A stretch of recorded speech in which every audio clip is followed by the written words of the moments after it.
Hello, hello, hello. How you doing, Chantelle? Hey, Catherine. So happy to see you. Happy Friday. I hope you're great. Yeah, I'm good. I'm good. We were just saying before we came on that we're both feeling a little bit tired this week. Wonder what that is. I mean, I've seen lots of comments about it, but we get this the whole time. But I must say, I've been tireder than normal this week. What about you? Yeah, myself as well. But I must say, it's not just this week. It's been quite a run up. I'm going to say in the last maybe 2 or 3 months, even. But I also realize I've had to change my sleeping patterns, all sorts of things like that.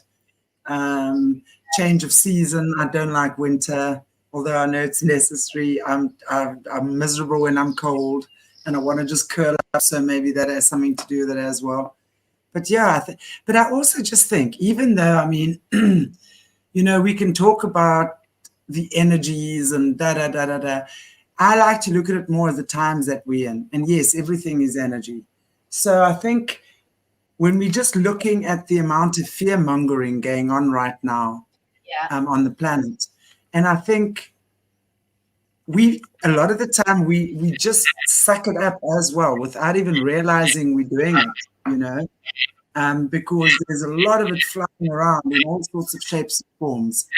So I think it is definitely a sign of the times, and but I think it's also just a sign that we have to take care of ourselves. It is really, we need to take care of ourselves. We need to rest well. We need to eat well. We need to connect more, uh, disconnect more from this external stuff. You know, but really, I think, in my opinion, it's a call for that to occur in our lives now. yeah, I agree. And thank you. Lovely to see everyone joining us. Thank you for telling us where you're joining from. I love seeing where everyone's joining from. And today we're going to be talking about distractions. How do we know what's a distraction and what isn't? Which distractions are useful, which aren't useful? So do feel free to chip in the comments. This is an interactive show about areas that you want to discuss and your thoughts. And one of the things that I thought this would be quite a good conversation to have when I've got my lovely mint tea here and chatting amongst friends is Ching literally ching. ching ching. We can say so often we use things. There's throwaway sayings like it's all a distraction, but you could say that about most things in life, really. And I think sometimes what starts off as quite constructive about being aware of a distraction, people just take so literally. So everything then gets lumped into a distraction. And at the moment, there's a political situation. I mean, it was an absolute joke, the political situation in the UK. We supposedly had an election. Well, we had an election process. How that was actually run is very much up to debate. It's gone full on communist since then, which we knew. And then you get everyone sort of saying, well, stupid Britons, voting for them. But nearly 50% of people didn't vote. And we all know that whether we vote, that there's some severe discrepancy, it's up for grabs about with any of our electoral systems, wherever we are. 50% of people didn't vote. I mean, that's 50%, but it wasn't far off. It was a lot of people didn't vote. So they were all saying that, Labour have got in with the landslide and they got way less than when they lost votes and when they lost the last election. How many people have completely lost confidence in the voting system, the fairness of it. So I wanted to kick this off. What distractions are you seeing, and what does that mean to you when I sort of say, when we're talking about it's all a distraction? I think I would see sort of a distraction and a psyop, what they call a psyop, a psychological operation, would be pretty much the same thing, I think, to varying degrees, right? We're hearing all the time about they would create this psyop or this distraction. I mean, one of the first ones that I came across that was so widely publicized was the George Floyd. Remember when George Floyd was killed by the police and stuff like that? I mean, that was the first time I heard about psyops and how and who, and one and the thing with the distraction, what's become clear to me in that situation, to this day, it's 3 years later, we still don't know the truth. Yeah. Because everyone is giving in their 10 cents worth. And, so while all this is going on, distracting us from, so like they create this front, this chaos. But meanwhile, back at the ranch, behind the scenes, they're doing other stuff.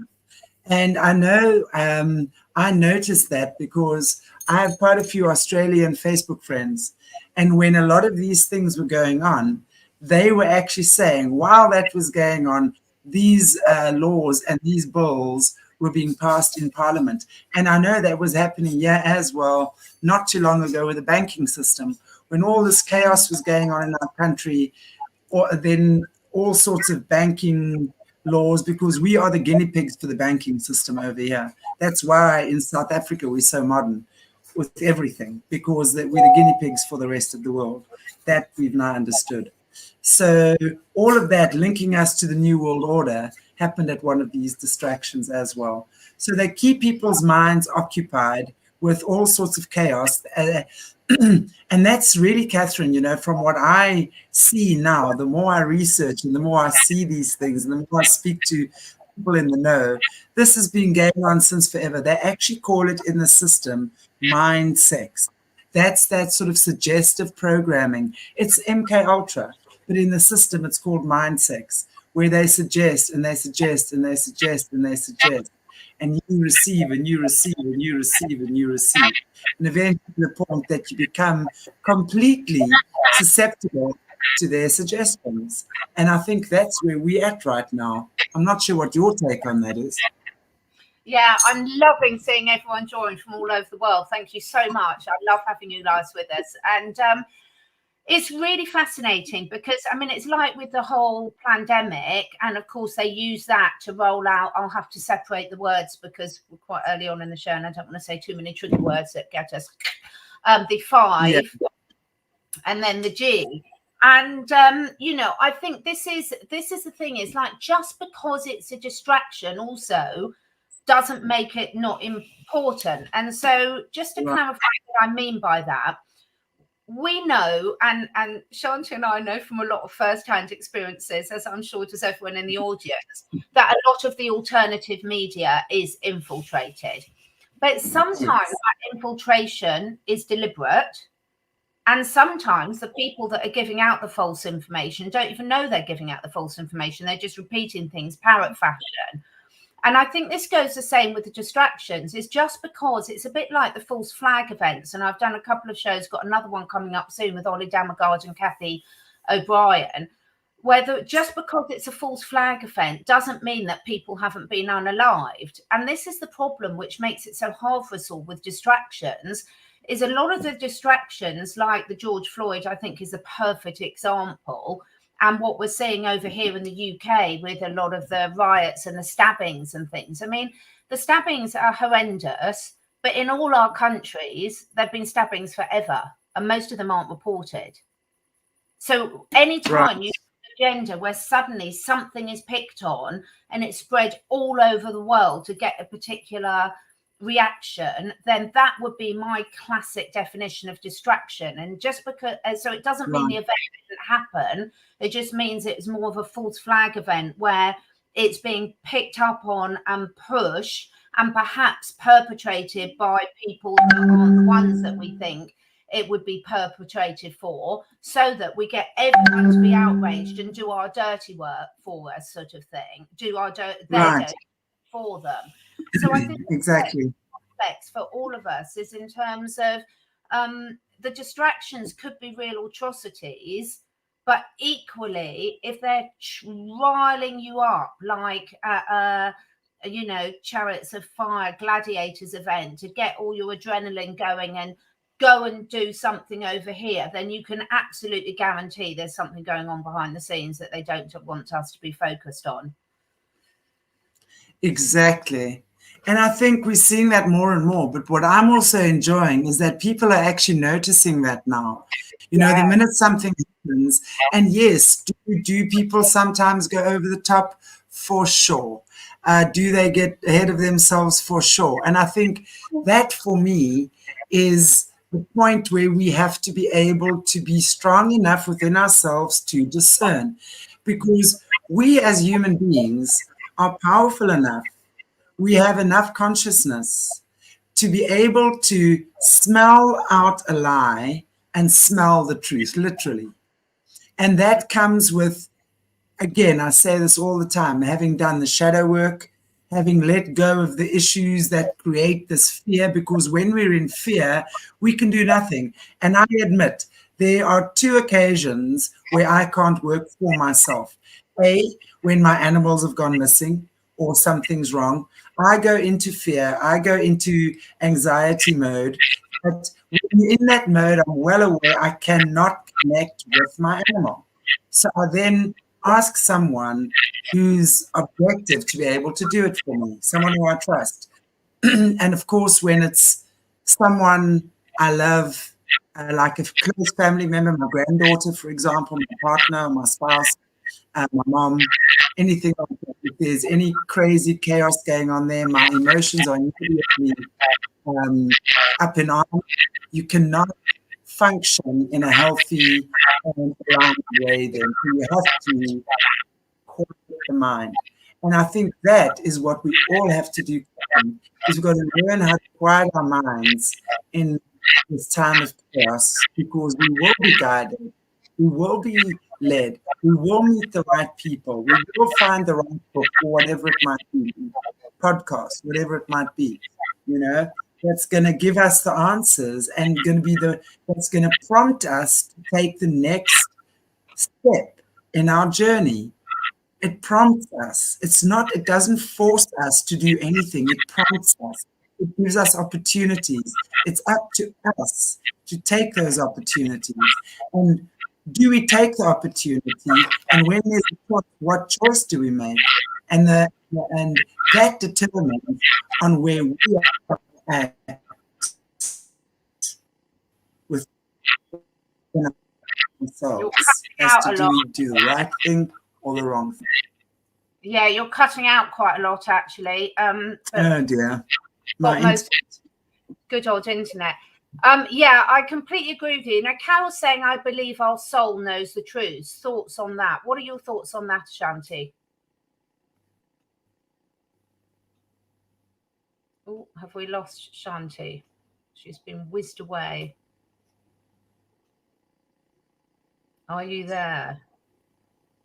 Hi, I'm back. You're back. You're back. I'm here.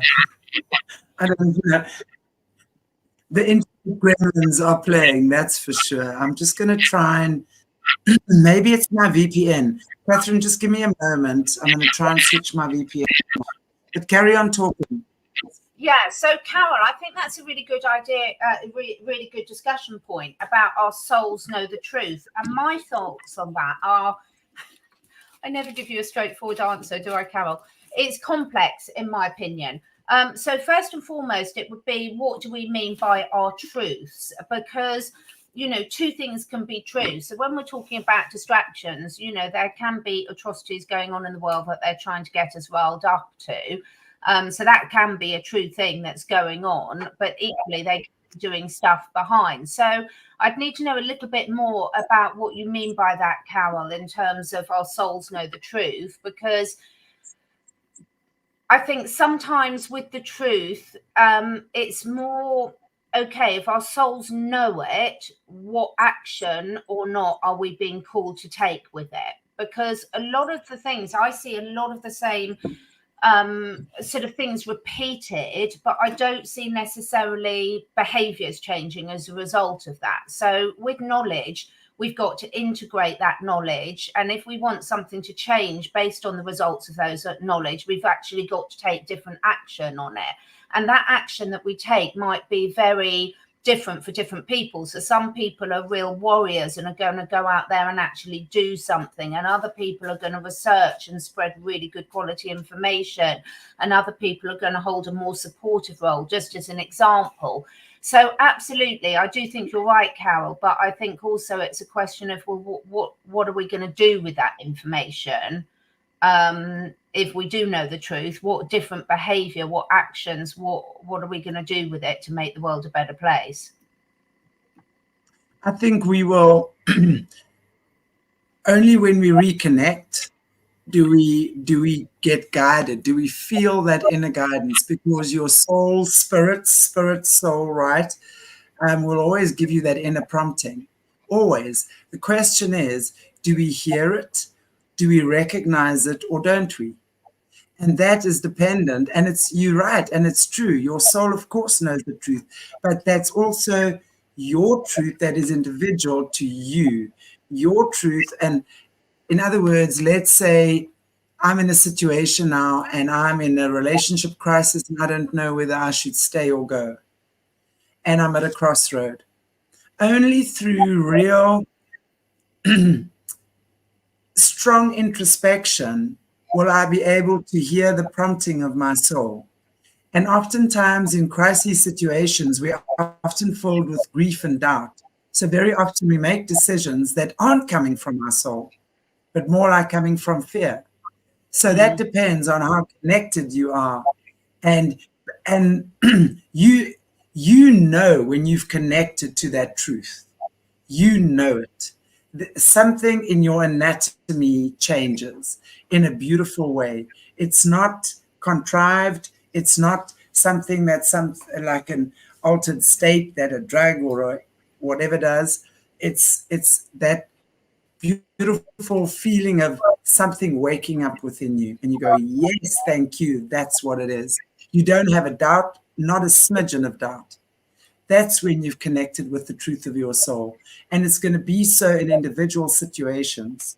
You know, we're still in the place of unfolding the packages, right? There are a lot of us, so much has been locked down within us. We're busy unlocking, and that's the beauty of the place that we're at right now.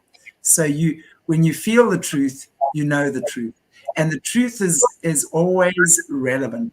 So if you feel the truth in a situation today, that might have nothing to do with what's going to happen next week, but you will recognize that feeling as truth. Does that make sense what I'm saying? Yeah, truth will always feel the same, no matter where it is. Truth will always feel the same. When you feel truth, you'll know it, no matter what the situation is. But that does take practice to get there. Yeah, absolutely. What do you think about Miss Fiji's point about that, you know, people are so used to being spoon-fed with information and not searching for the deeper truth? Totally agree, which is why we're running around, so many of us, with chickenless heads, headless chickens right now. And I hate to use that analogy, but that really is what it is. People are running around, they're searching, they're looking for presidents to be their saviors, they're looking for leaders to make it right for them, they're looking for this to make that happen. That's unfortunately the case. They're going from one platform to another, and I'm just talking now in our community here. They jump from one platform to another, and then when someone says something there which doesn't, let's say, agree with me, then they want me to change my mind about what I've always been saying, and when I don't, they get very mad at me, and now suddenly I get name called and what have you. That's what happens, and it's happening on a massive scale. Catherine, think about this. How many of us sitting on these platforms have not changed our stance from the beginning? Few of us. And I will say I'm one of those. I've always believed what I do. Hey, the knowledge I've gained through this time has been exponential, and it's been amazing to understand the underbelly of the world. But what we really have to do is understand who we are, discard that which we don't need. If we're feeling conflicted, we have to pray, go within, prayer, meditation, quiet time, go on a silent retreat, go for a weekend to the country on your own, whatever it takes for you to be able to reconnect with what is true for you. People love being spoon-fed. Yes, we're still in a little bit of kindergarten stage spiritually right now. I don't mean that as an insult, but I can see what's happening. People don't like, and when you say, take responsibility for your marriage breaking down, take responsibility for your husband cheating on you. immediately they're up in arms. I'm not saying you cheated on your husband or it's your fault, but I am saying that there were probably signs that you were missing. There were probably things you were ignoring. So let's look at what you were ignoring that perpetrated that cycle. For example, people don't want to look deeper, but more and more are. So that's beauty, Catherine. I don't know what your experience around that is.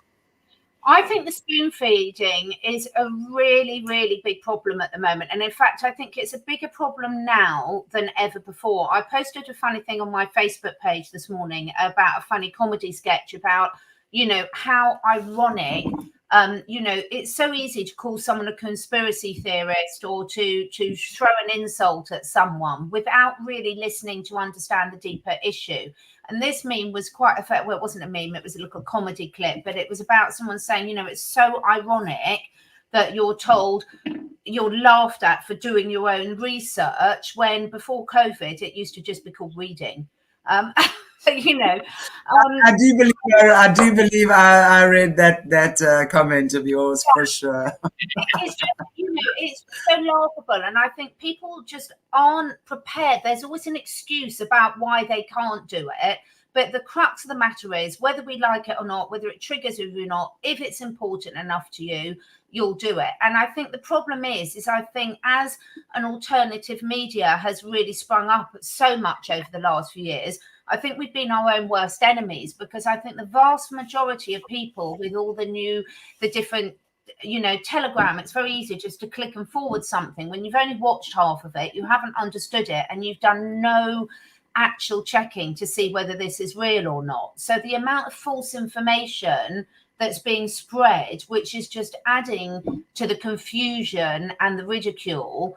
And I think it has to start with each and every single one of us. And I think also going back to that point about the spoon feeding, I think for me, actually, Miss Fiji, it ties in quite a lot to people looking for something to be offended about. You said so many times, Chantelle, separate the teacher from the message. The man may have fallen, but the message remains pure. And I think we're so caught up. Of course, as humans, we will naturally gel more with different personalities that suit where we're at vibrationally at that time. And of course, that will change.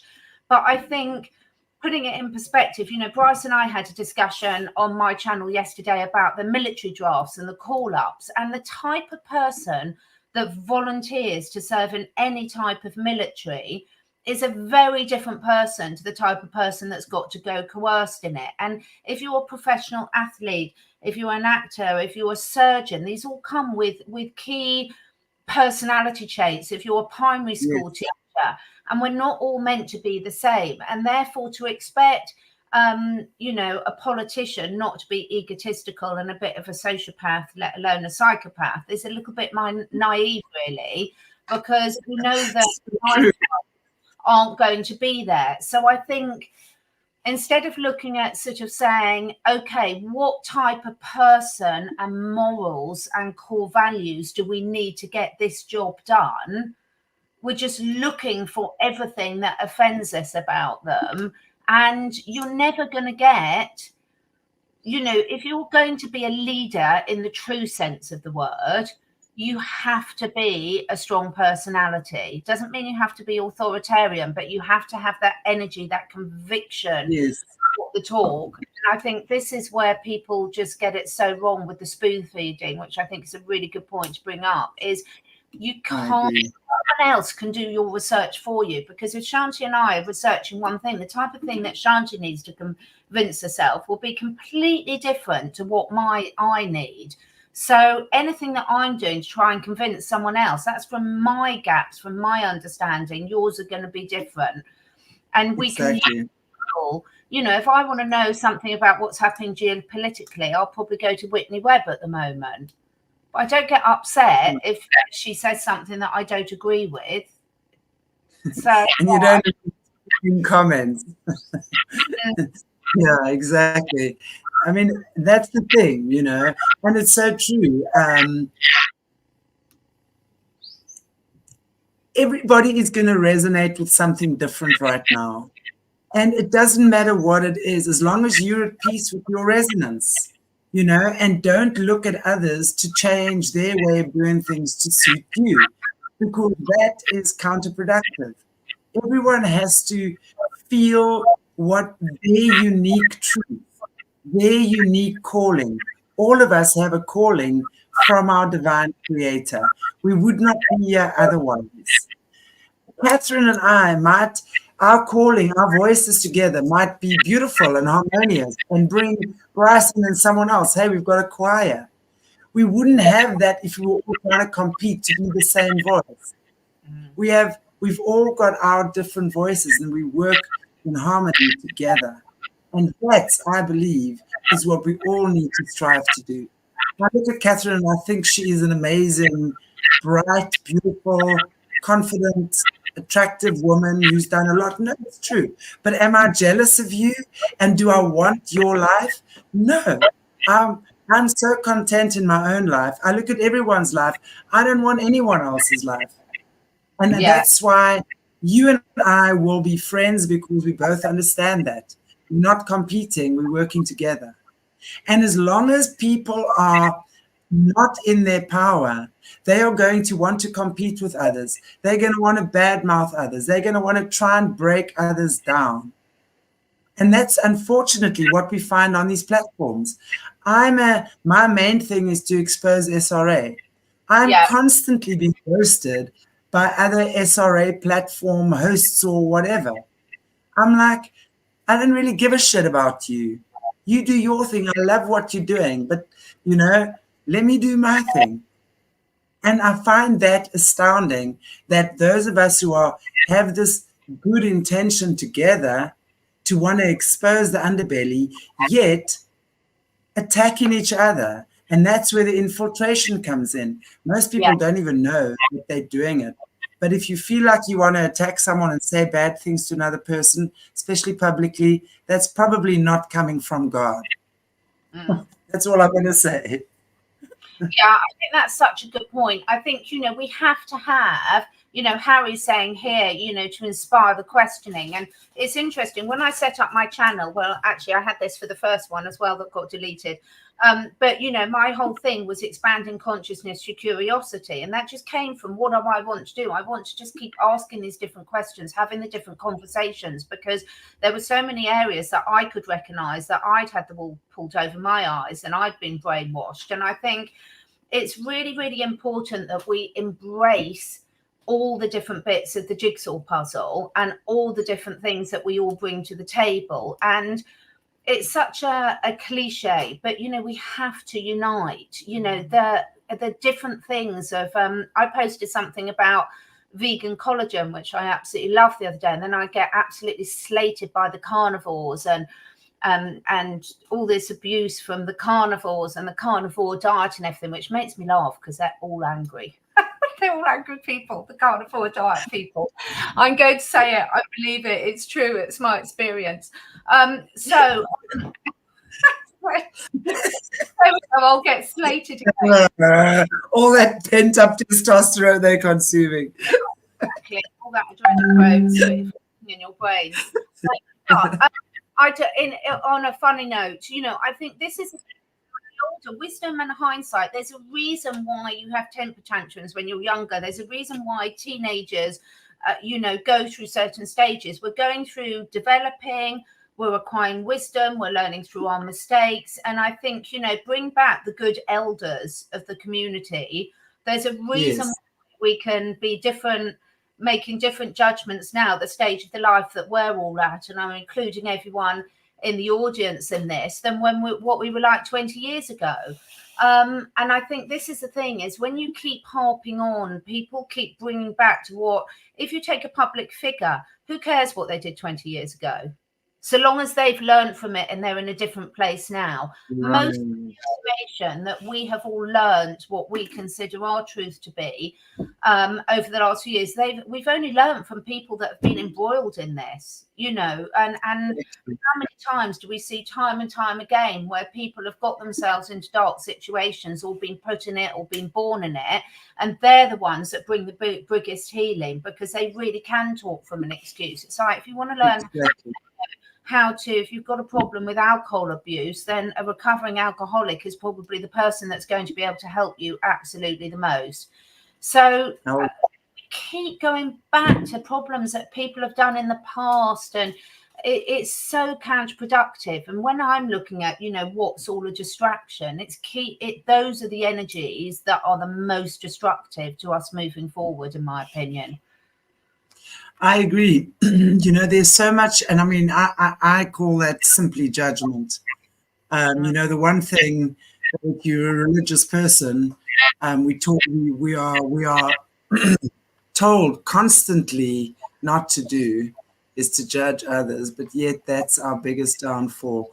All of us, show me one person who is not full of sin or issues or shortcomings. You know, we're all just walking this path together.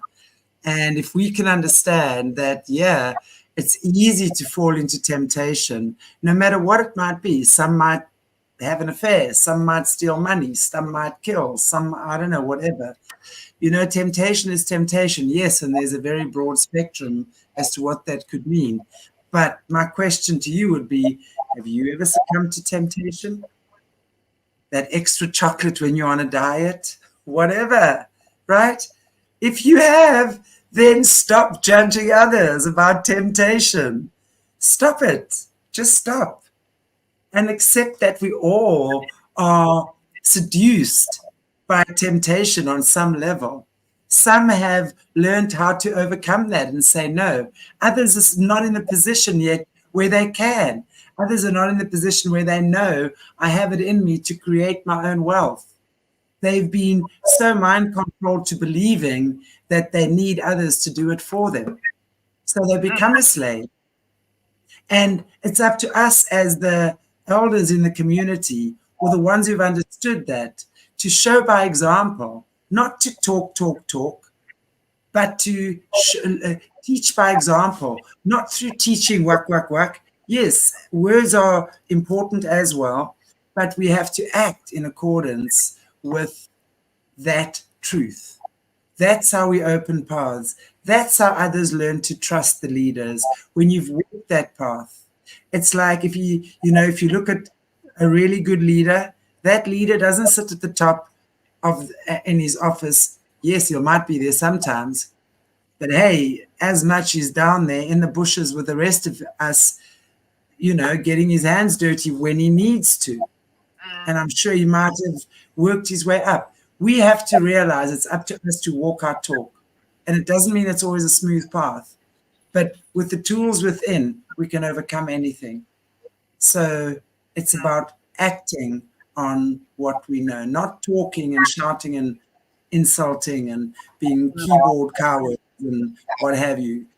Let's get off our bums. Let's start something productive. Let's all do this dance together. And the more of us who get up and dance to the music,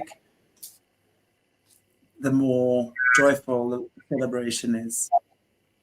Yeah, Carol's point about people don't really believe that. Look at how people treat sex offenders. Well, I would say to that, Carol, what do you mean by people? Because you know, I know some people that work with rehabilitating sex offenders, so they're very non-judgmental to them. And I also know people who will work with people, like Shanti covers a lot on her channel, in terms of people who have perpetrated sex offences when they're under MK Ultra or mind control or coercion or force or whatever. So and of course then there's other sex predators, sex offenders that are psychopaths, and they would need a very different type of handling. So I would say we can always look for the things that don't fit the example. And I know you're just trying to, you know, bring an example for the discussion. So I really appreciate that, Carol. But I think, you know, how about we all look for the bits that do, you know, that are examples of how we want to be working and how we do want to be. I mean, I'm absolutely amazed sometimes when I see some of my friends and some of the jobs that they actually do, and some of the, you know, people who are working with people that have committed absolute atrocities. it's absolutely amazing to see what sometimes can be done and other times they can't. You know, the damage or the personality trait is too ingrained. So I think, you know, for me, I really like, I feel that frustration myself, call it a trigger, call it whatever you want to say, when if we're talking about what we want to do, we're talking, you know, when we keep coming back to the exception or the thing that doesn't work and that doesn't demonstrate that, I would so much rather we moved forward in terms of, okay, what's a good example of what we're talking about and put that out there into the ether. You know, no, I mean, sex offenders is a big topic right now, purely because on this platform anyway, purely because of what we've experienced and seen over the past number of years. But I want to also just say, let's never forget that those offenders were once innocent children who had the most horrific atrocities occurred to them. And we can never get away from that. Does that excuse their actions? No. I believe everyone and everything has to take responsibility for their actions. But that does not mean they've got to be beaten and ridiculed or whatever. I don't know. You know, I can't say what has and has not to be done. But I'm saying we as a species can view people like that with more empathy and compassion. It says a lot about us. When we can view someone who's perpetrated horrible acts with empathy and compassion, it says a lot about us. Doesn't mean they don't get their just comeuppance, whatever. But we don't have to call abuse and power at them, because remember, your words are energy. So if you are spewing nastiness out, doesn't matter to who you're trying to direct it, it's going out into the negative pool. You're creating more negativity with your shitty words, even no matter how justified you might think you are. Doesn't matter. Rather don't say anything. Pray, whatever it is you do.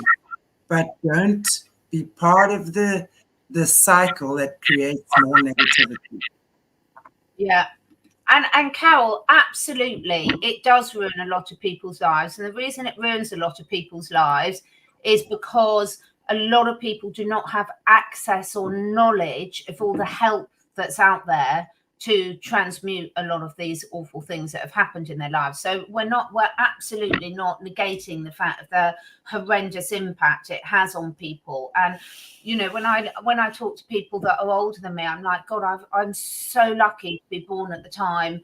There's not that many people older than me now.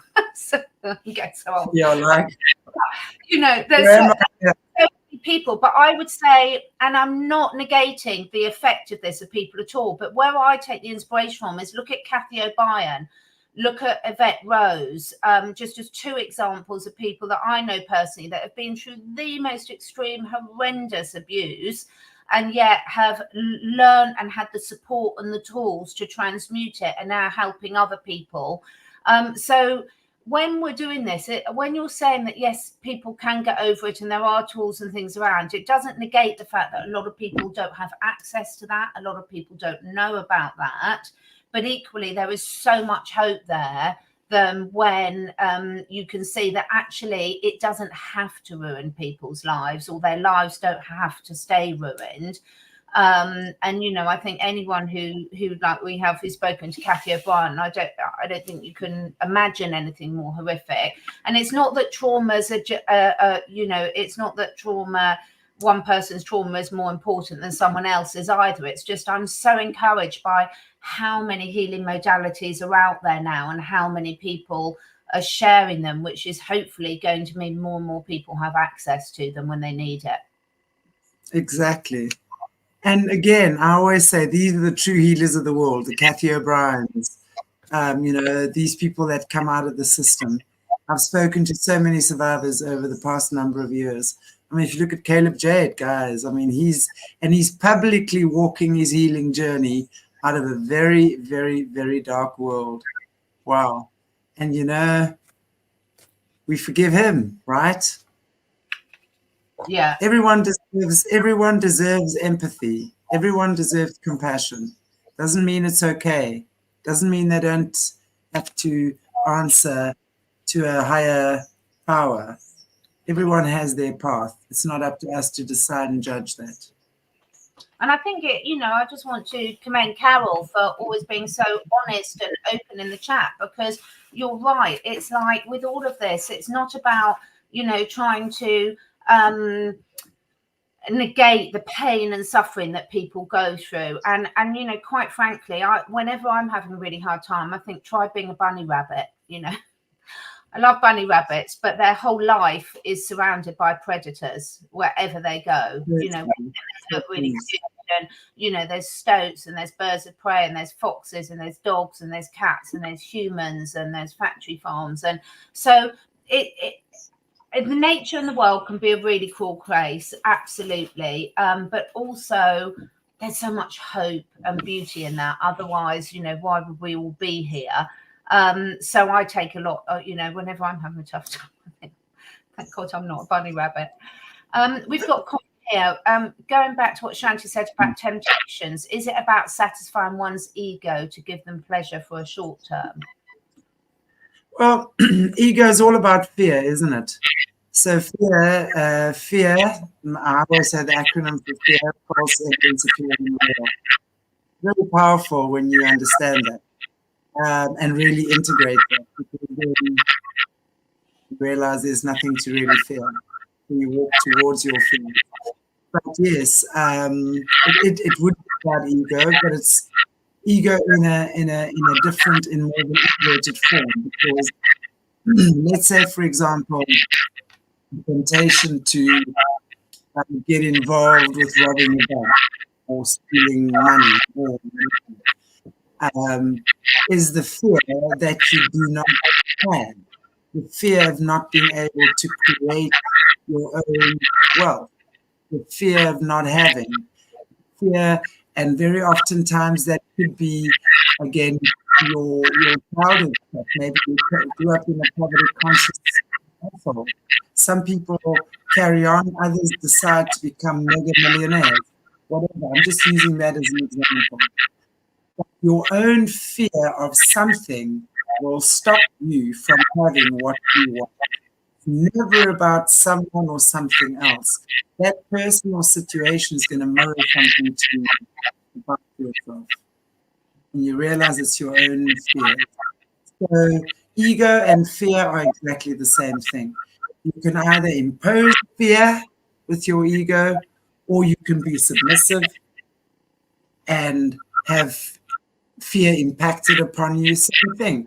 It's the same side of it's the same side of it's the same coin, different sides, basically. So when you realize that your spirit, your soul, is the only thing that's going to transcend fear and dissolve fear. And everyone else is a voice. My voice is a stepping stone for you to get there. I'm just a guiding voice. Catherine's a guiding voice for you to get there. And if you resonate with what we say, then take that step. If you don't, say, nah, not for me, I'm waiting for the next one. Off you go. You have to decide what works for you. And then you transcend the ego. And then you work for, let's call it universal ego, which is not ego the way we understand it, but God. Then you become a conduit for God's voice. You've transcended your own limitations. Yeah, absolutely. And I always find it so fascinating to look at the different way that fear affects different people. I mean, I'm scared of loads of things that other people think is the most fun in the world. I mean, don't take me to a great big roller coaster. So I've got no desire to go on one. I've done too much in risk management. I look at how they're built, and other people, that's the most fun in the world. I love riding horses over any terrain and everything. Other people find that really scary. It's also relative. And I think sort of just for the last few minutes, anyone in the chat, what sort of distractions are you feeling are really in the air at the moment? I mean, we can talk about monkeypox. I was running late behind today, and I nearly had my monkey tail on and big red spots over my face because I had the desire to do that. I've got my monkey tail, but unfortunately it's in the house and I'm in my office. But, you know, it's so fascinating. Even if you take monkeypox, I'll share it after the show. So go to my Catherine Edwards Live Telegram and I'll share the most brilliant video by David Martin about the monkeypox agenda and how it was planned, like they all are, you know, quite a few years ago. But there's some things in there that even I didn't understand. So I'm going to have to go through it again. Because these things, there's layers. It's also complex. It's like when you're learning biology and you're 10 years old, they tell you the basics, and then you get to 15 and you sort of say, well, that wasn't really true. We just simplified it for your level of understanding. And then you do a PhD and you realize, well, actually, that wasn't quite true. We simplified it for your understanding. I see that in terms of the distractions, the matrix, whatever you want to call it about. As something else clicks into place for each of us, we're like, oh, okay, now I get what you mean by that. But what are people seeing as their main distractions that are really grabbing people's attention at the moment? What about you? What are the main ones for you, Chantelle? I was actually going to mention the monkeypox one. I do think, but as much as what I'd like to say, it's a minor distraction. I don't think it's intended to be a minor distraction. I think it's real. And I think it's definitely created. I have a sense of where it's done. It was amazing. I just got so much information on this thing the other day. But I do believe that it's part of the hybridization program, that they're devolving us as opposed to evolving. They're devolving us. And of course, they're going to use the primates because especially monkeys have 98, 99% human DNA. We've got the same DNA, right? It's very similar. So they use that, obviously, because it's such a similar DNA. But if you think about it with COVID, you couldn't see the illness, right? Monkeypox, you can. It's visual. So again, it's creating more, it's playing more on our fears. And I agree with you, it's been planned many years ago.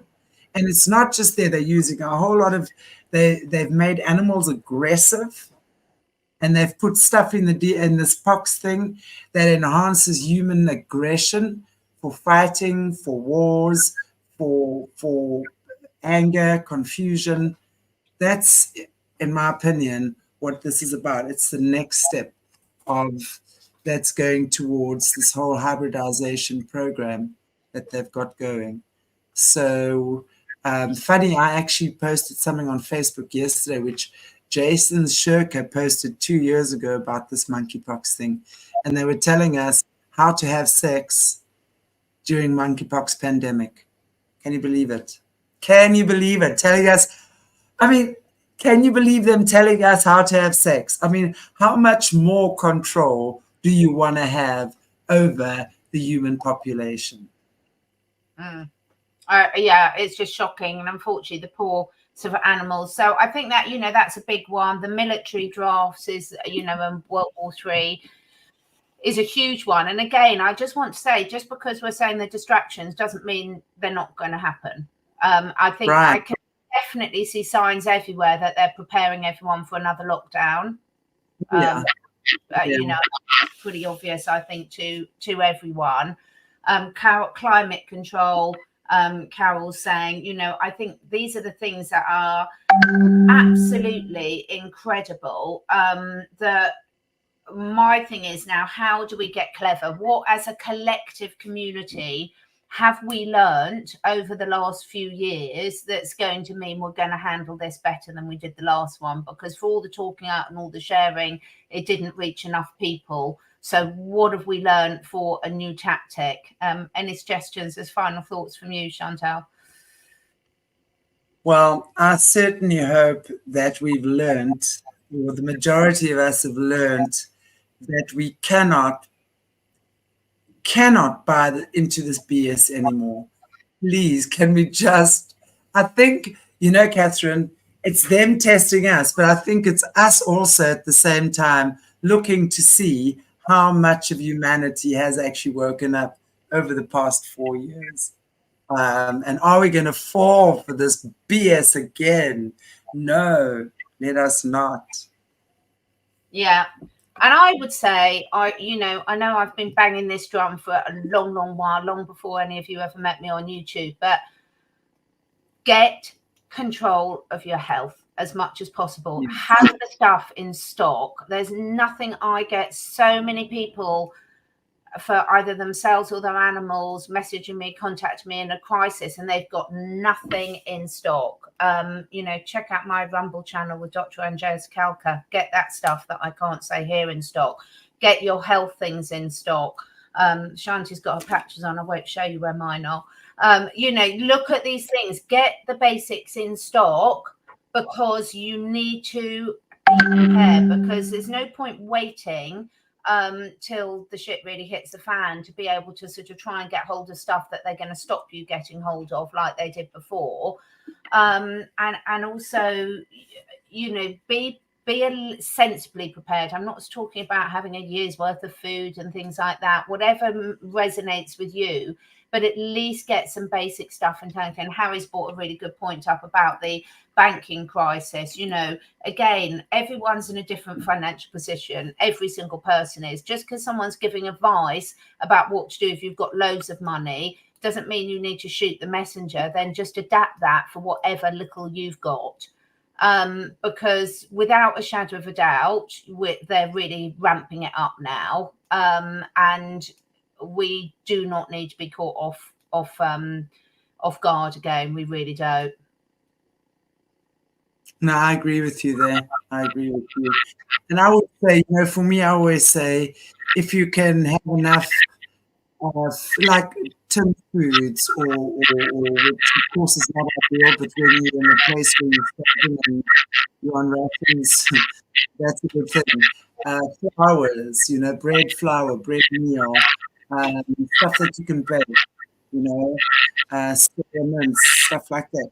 Stock for maybe 2 to 3 months, and I think that should be fine. You don't have to stock for a year. I think that would give us sufficient time to figure something out. I really do. That's my opinion. And don't eat your animals. Get the pet food first. Yes, exactly. Yes, please. Please do. Yeah. Well, thank you so much for everyone that's joining us as ever. Chantelle and I do look through the comments. We do take it on board for what you want us to discuss the following week and things like that. We really appreciate you being here from all over the world. Some people have got up very early to join us. So really big appreciation. Yes. Thank you. Next week, we will be on Solutions with Aquarius Rising. Join that. Chantelle's links are always below. And thanks for being here. If you're watching this on replay, let us know in the comments what you think. Let us know what you want us to discuss next week. And let's share solutions. Let's share solutions. Let's plug the chat with solutions of what good ideas we've got, so that we don't succumb to this next time. Thanks, Chantelle. Thank you, Catherine. Thank you, everybody. Bye.